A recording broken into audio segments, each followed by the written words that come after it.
नमस्कार दोस्तों, मैं शिवम शुक्ला आपका बहुत बहुत स्वागत करता हूं आपके अपने YouTube चैनल सरल मैथ्स बाई शिवम सर में। तो दोस्तों आज हम आपके लिए लेके आए हैं एक नया चैप्टर जिसका नाम है संख्या पद्धति। जी हाँ, नंबर सिस्टम इस चैप्टर का नाम है। ठीक है दोस्तों, तो इस चैप्टर को पढ़ने से पहले जो इस चैप्टर से रिलेटेड कुछ बेसिक जानकारी होती है वो आपको पता होना बहुत ज़रूरी होता है। और ये हम मानते हैं कि आप में से बहुत से भाई बहन ऐसे होंगे जिनको ये चीज़ें पता होंगी, लेकिन बहुत से ऐसे भी होंगे जिनको ये चीज़ें नहीं पता होंगी।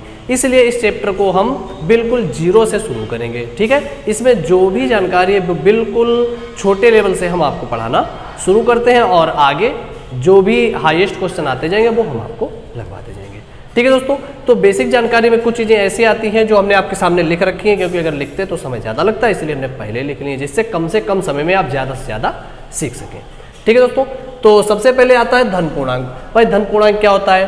कह रहे हैं कि प्राकृतिक संख्याएं धन पूर्णांक कहलाती हैं, जो कहाँ से शुरू होती हैं? 1, 2, 3, 4 ऐसे शुरू होकर इनफाइनाइट अनंत तक चली जाती हैं। दूसरे नंबर की बात करते हैं तो पूर्ण संख्याएं। अब पूर्ण संख्याएं कौन सी होती हैं? जो प्राकृतिक संख्याएं होती हैं 1, 2, 3, 4, इसमें आगे 0 लग जाता है और ये आपकी कौन सी संख्या बन जाती हैं?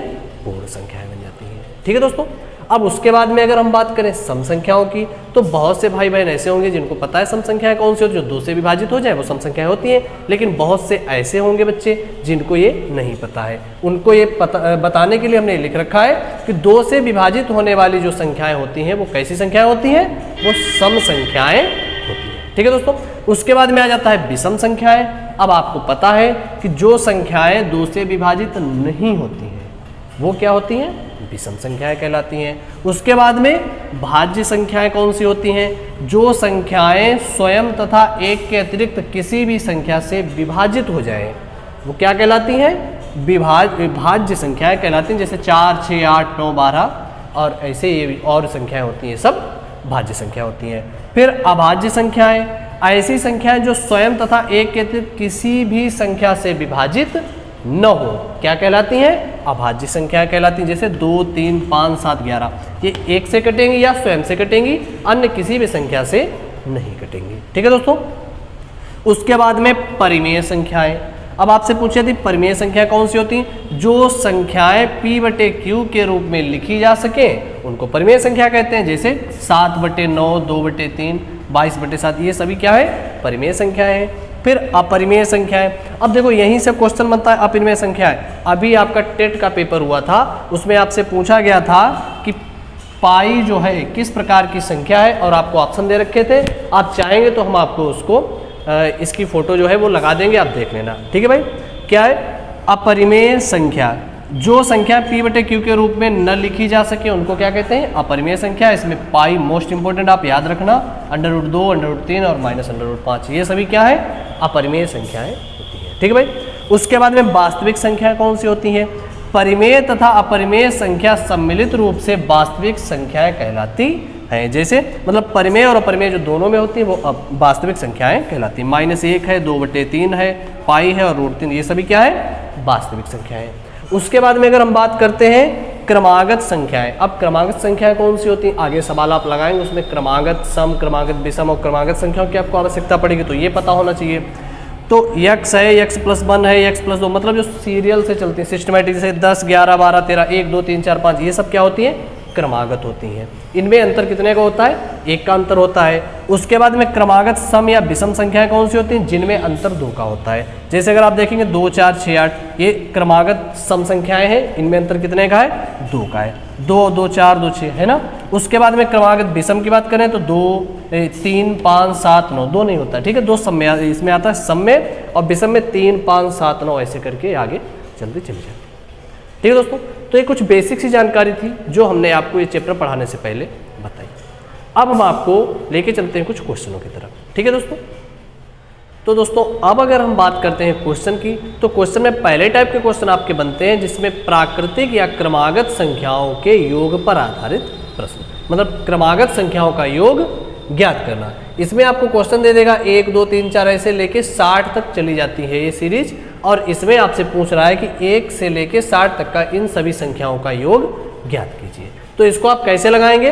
तो आप लिख लीजिएगा योग ज्ञात करने के लिए इसके लिए एक छोटा सा फार्मूला बन जाता है, अंतिम संख्या और प्लस प्रथम संख्या और बटे में 2 रहता है और गुणे में यहाँ पे रहता है यन। यन मतलब जो जितनी संख्या 1 से 60 तक है, 1 से 70 तक है, 1 से 100 तक है, जो संख्याएं होंगी जो टोटल वो यहाँ पे रख देते हैं। ठीक है भाई। अब इसको अगर आप काटेंगे तो ये 2 से 30 बार कट जाएगा और इसको अगर देखेंगे तो 61 और गुणे 30। ठीक है भाई। तो 3 × 3 बनेगा और 3 × 18, 1830 जो है आपका आंसर आ जाएगा। ठीक है भाई। क्या करना है, सबसे पहले अंतिम संख्या प्लस प्रथम संख्या और बटे में क्या रहेगा 2 रहेगा और गुणे में क्या रहेगा यहाँ पे जो टोटल संख्याएं दे रखी हो यन का मान। ठीक है भाई। अब चलते हैं हम अगले क्वेश्चन की तरफ।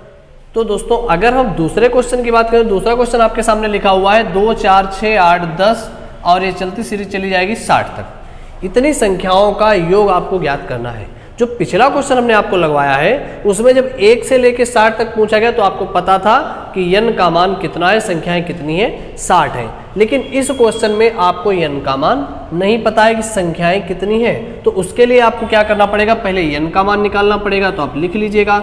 और यन का मान हम कैसे निकालते हैं, अंतिम संख्या में से हम पहली संख्या को घटा देते हैं।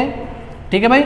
और जितने का अंतर चल रहा हो, जैसे 2, 2, 4, 2, 6, इसमें सार्वंतर जिसको बोलते हैं, सार्वंतर मतलब कितने का अंतर चल रहा उसको रखते हैं बटे में।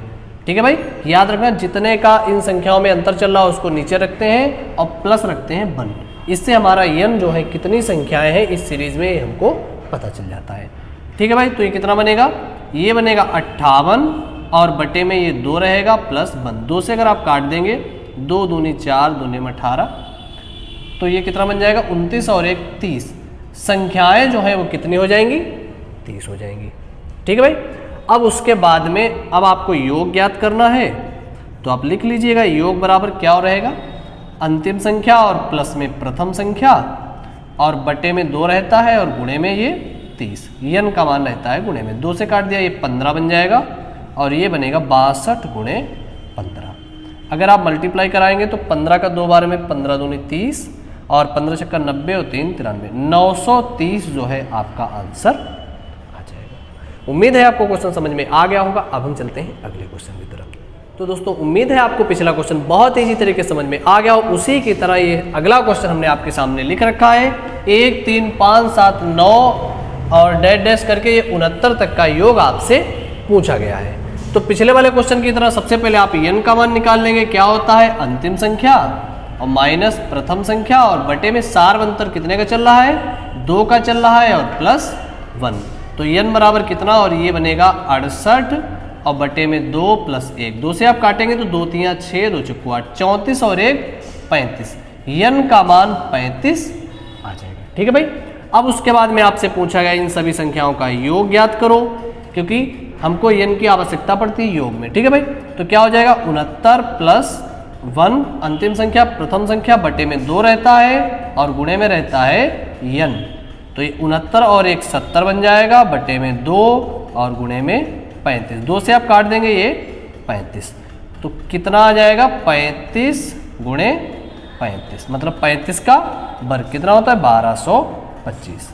ये आपका आंसर आ जाएगा। ठीक है दोस्तों, उम्मीद है आपको समझ में आ गया होगा। अब हम चलते हैं अगले क्वेश्चन की तरफ। तो दोस्तों अगला क्वेश्चन है 3 के प्रथम 10 गुणजों का योग ज्ञात कीजिए। बहुत ही इजी तरीके से आप लगा सकते हैं। 3 के प्रथम 10 गुणज आप कैसे लिखेंगे, 3, 6, 9 और ऐसे करके 10वां गुणज कितना हो जाएगा 30। यहाँ पे यन आपको पता है 10 है, आपसे योग पूछा गया, आप योग लिख लीजिएगा। कितना हो जाएगा अंतिम संख्या प्लस प्रथम संख्या बटे में 2 और गुणे में ये यन। तो ये 2 से 5 बार और 30 और 3 ये 33 बनेगा और गुणे में 5। इनका करा दीजिएगा मल्टीप्लाई, 15 और 1 16, 165 3 के प्रथम 10 गुणजों का योग आ जाएगा। ठीक है दोस्तों, उम्मीद है आपको समझ में आ गया होगा। अब हम चलते हैं अगले क्वेश्चन। तो दोस्तों अगला क्वेश्चन है जो आपको स्क्रीन पे दिख रहा होगा, 3 क्रमागत सम संख्याओं का योग 24 है, ठीक बीच वाली सम संख्या ज्ञात कीजिए। ये क्वेश्चन बहुत ही इजी है, लेकिन जब तक आपको पता नहीं होता है तब तक ये कठिन रहता है। जब आपको 3, 4, 5 ऐसे करके क्रमागत सम संख्याएं दी जाएं और योग आपको दे दिया जाए और आपसे ठीक बीच वाली संख्या आपसे पूछी जाए, ठीक है भाई। बीच वाली संख्या आपसे पूछी जाए तो आप क्या करेंगे, योग रख देंगे और बटे में जितनी संख्याएं दे रखी हो, 3 दे रखी है तो 3, 3 अट्ठे 24, तो बीच वाली संख्या कितनी आ जाएगी, 8 आ जाएगी। देखा आपने कितने इजी तरीके से ये क्वेश्चन सॉल्व हो चुका है। बहुत ही इजी होता है, लेकिन अगर आपको पता नहीं है तो कठिन होता है। ठीक है भाई, अब हम लगवाते हैं आपको अगला क्वेश्चन। तो दोस्तों अगला क्वेश्चन है 5 क्रमागत सम संख्याओं का योग 80 है, सबसे छोटी सम संख्या ज्ञात कीजिए। अब आपसे सबसे छोटी पूछी गई तो सबसे पहले आप निकाल लेंगे बीच वाली संख्या। ठीक है भाई, बीच वाली संख्या, बीचों बीच में कौन सी संख्या होगी ये आप निकालिए, बीच वाली संख्या। योग कितना दे रखा है, योग 80 दे रखा है और संख्याएं दे रखी हैं 5, तो 5 से आप काटेंगे तो ये 16 आ जाएगा। 5 संख्याएं या 5 स्टेप ऐसे बना लीजिएगा ये। ठीक है, बीचों बीच में कौन सी है, 16 है। ठीक है भाई, अगली सम संख्याएं हैं तो 16 के बाद में 18 होगी, 20 होगी। 16 से पहले कौन सी होगी, 14 होगी और 12 होगी। कौन सी आपसे पूछी गई, सबसे छोटी संख्या, तो कितनी हो जाएगी, 12 हो जाएगी।